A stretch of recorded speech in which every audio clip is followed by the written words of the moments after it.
Hey guys, Alec Peirce at the ranch, and here I am pumping water. It looks like it, doesn't it?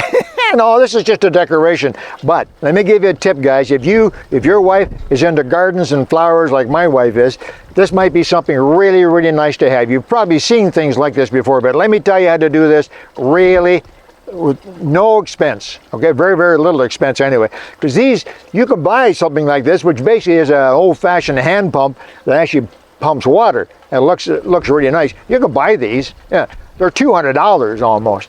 Let me explain what you do. You go to your local Home Depot and you get a $9 plastic bucket. This is actually a flower pot cover, flower pot. You get a hunk of plywood.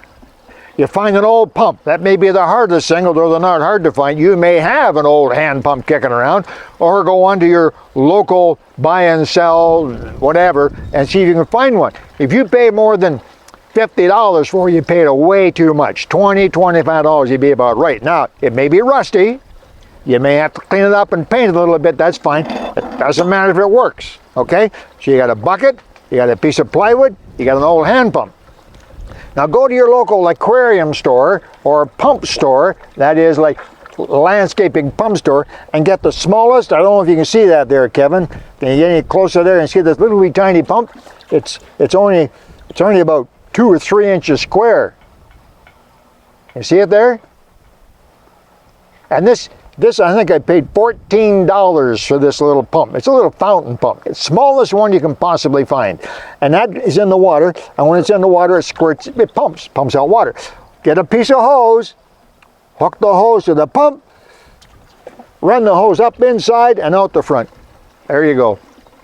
Your total expense, if you pay more than about $75 for this, you paid too much. I'm guessing 50, 60 bucks, you should have something. Set it up in the garden. Your wife will love you, and you can smile all the way. Yeah, it's just beautiful. It looks really cute. It's really nice. I put mine on a timer, so it doesn't run all the time. It comes on at about 9 in the morning and shuts off at 5 in the afternoon on a timer down here. There you go. You could even take a drink, I guess, if you wanted to. Maybe not. Anyway, just an idea. Keep your wife happy. You'll be happy. Alec Peirce at the ranch. See you again soon.